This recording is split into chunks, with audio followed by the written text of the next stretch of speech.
Okay, this is Adam in Philly. You're looking for a skills coach to learn some basic skills, right? So the basic fundamentals, they're juggling, passing, or I'm sorry, juggling, dribbling, passing, or shooting.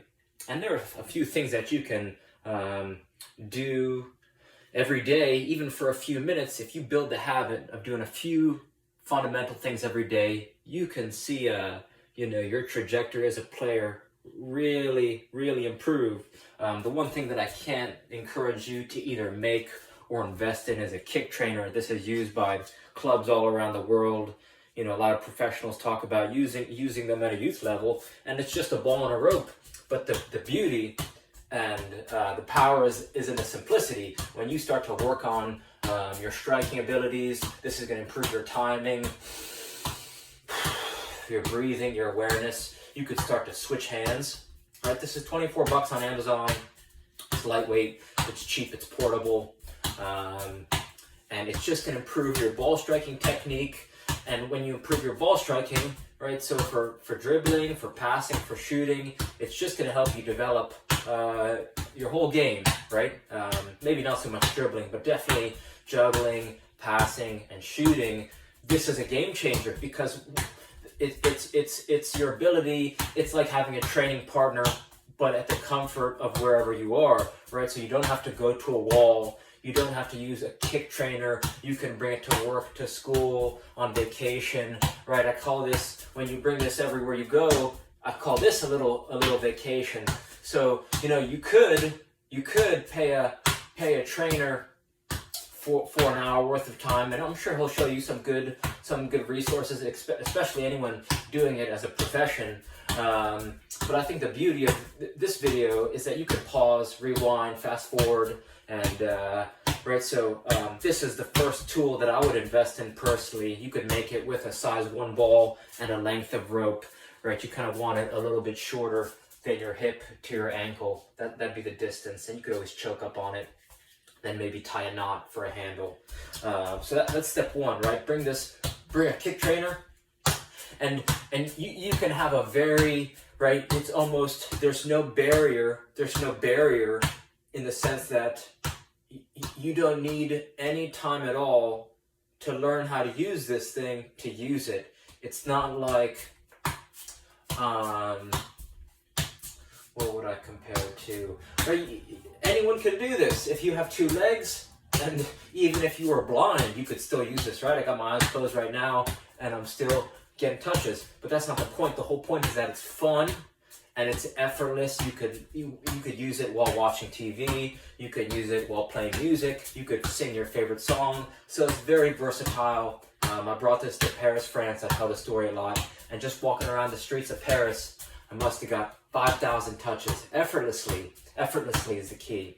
So that's step 1. I think if you really want to improve your technical skills, it's all about building the habit of using this thing and getting touches, because each touch is an opportunity to get better, especially when you're on your feet. Now you're working on some balance, right? You can start to get up into a one-leg stance, right? One-leg stance, and just have fun with it, right? You're going to get more repetitions. You're going to make more mistakes. The more mistakes you make, the more you'll be able to learn from your mistakes. They say when you're learning a language, pretend that you have 1,000 marbles, and each time you make a mistake, you lose a marble, and when you get to 0, that's when you gain fluency. So the more mistakes that you can make in a fun and effortless way, it's like, okay, even the pros at the highest level make lots of mistakes, yet beginners, they beat themselves up if they didn't perform well in some match, or they didn't practice well. You gotta have fun, you gotta learn a lot, right? The master has tried and failed more times than the beginner has tried, right?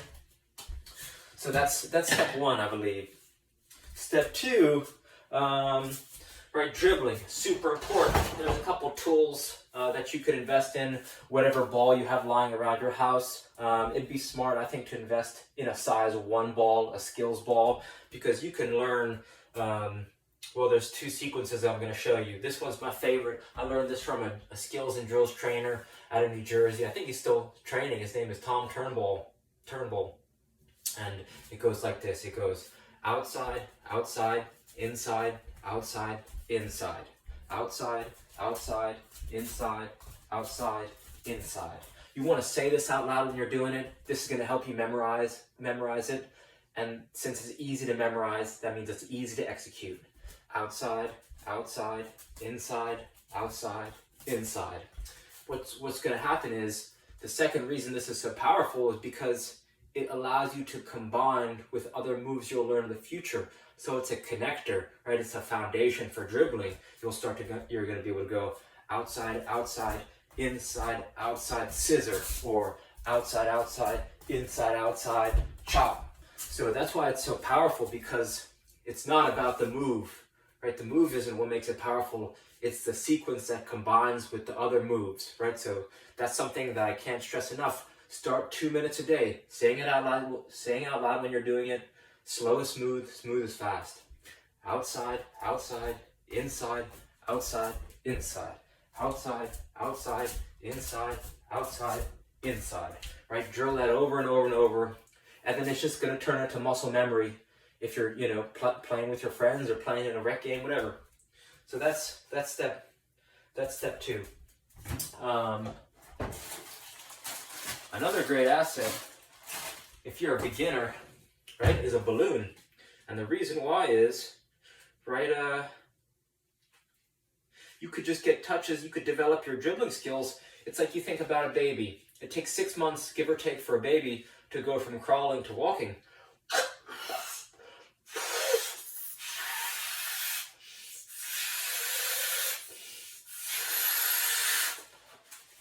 Right, 6 months for a baby to go from crawling to walking, and yet you have people, when they're learning soccer, they expect to just learn everything in a flash.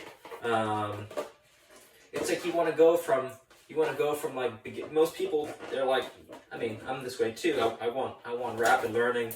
I just want to do it well, fast. But you got to earn it, right? So even developing your juggling abilities with a balloon is going to work on your balance, your technique, right? Just being able to do this. I mean, this is going to help you improve. Then what? You progress to a hacky sack. You can use a size 5 ball and just use a bounce. Basically, anything you have in your house, dog toys, just practice tennis balls. Just practice sneaking in touches, right? Even an apple, sneak it in touches. It's about this perpetual mindset of improving, and more or less, Herculean efforts of like, okay, let me squeeze as much training in. It should be a more zen approach to getting better, which is a little bit every day. And then once you build a habit, then it becomes more fun. It's not about, right? You should go to play and go to games so that it becomes a joyful, right? The game makes your training better. The training makes your game better. Practice makes your training. It's all just having fun and learning new things, right? So there's one juggling game in particular. It's called the barrel game. I also learned this from Tom Turnbull. I talk about him a lot, right? And basically all it is you take a ball and you have a vessel, a target, and you juggle into the vessel, into the barrel, with your right foot first, or left foot first, then your other foot, then you do alternating both feet, and each touch, you could do a bounce, right? So you go kick, bounce, kick, bounce, kick, in, right? You get the idea. And as you start to get better, you can use no bounce, right? So it turns into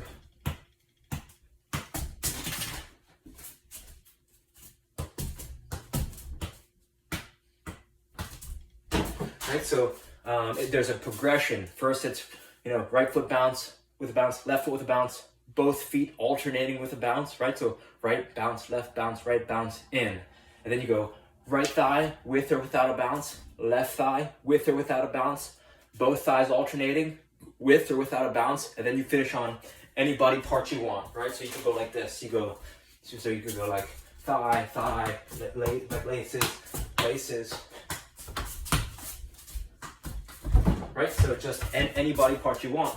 And if you can do, right, that progression, you want to make skills easy. So starting from close, just practicing the habit of juggling to a target is good, is going to help you develop your aerial juggling, and it's just going to help you improve your juggling abilities rapidly, I believe, because there's an aim, right? You can measure it, it's measurable, right?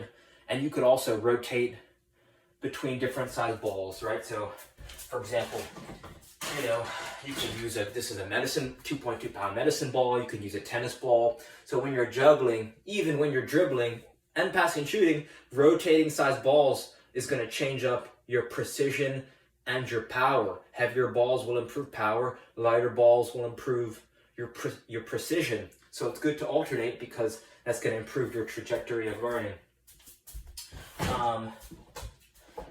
And there's another great tool. It's called a dribble up ball, a smart soccer ball. If you like technology, if you like using technology in your life, then I've seen people talk about the benefits of using a dribble up ball, but it's more about what can work with your schedule.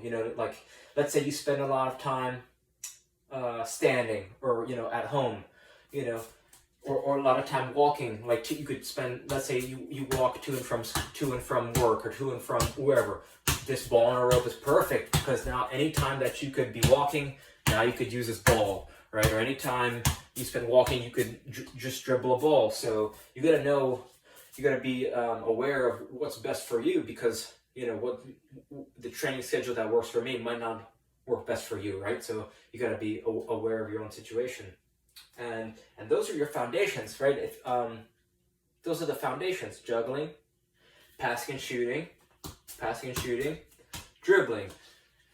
If you spend a few minutes each day doing all those three things, passing and shooting, juggling and dribbling, when you work on the fundamentals, you're going to have more fun, right? So focus on those things a little bit each day. And you should go to other skills trainers. I'm not saying don't go to the trainer if you got a little bit of cash. It's good to test out other coaches. Coaches help you teach, right? You got to follow before you lead. So him showing you could say, okay, what are you could ask great questions. So either after the session over, you could say,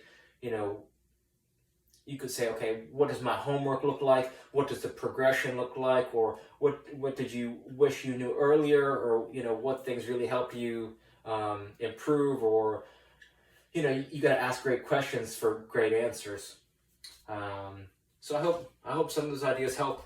Reach out with any questions, and thank you for your time. All right.